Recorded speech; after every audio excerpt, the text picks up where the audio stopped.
برزخ کو یوٹیوب سے ڈیلیٹ کر دیا گیا۔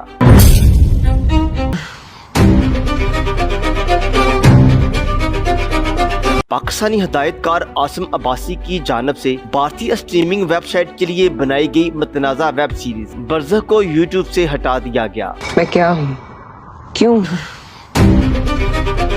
ویب سیریز کو پروڈیوس کرنے والی اسٹریمنگ ویب سائٹ نے گزشتہ ہفتے اعلان کیا تھا کہ برزخ کو 9 اگست کو یوٹیوب سے ہٹا دیا جائے گا۔ دیکھا نہ تھا کبھی ہم نے یہ سما، ایسا نشہ تیرے پیار نے دیا۔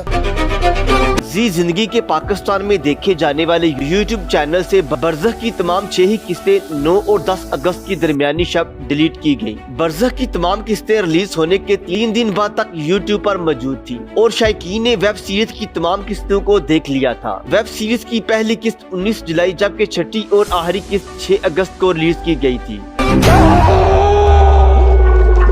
ویب سیریز میں فواد خان، صنم سعید اور ایمان سلیمان سمیت دیگر اداکاروں نے کردار ادا کیا تھا۔ اس کی تمام شوٹنگ پاکستان میں ہوئی اور اس کے لکھاری بھی پاکستانی تھے اور اس کی ہدایت بھی پاکستانی ڈائریکٹر نے دی، لیکن اسے بھارتی کمپنی کے لیے اردو میں بنایا گیا تھا۔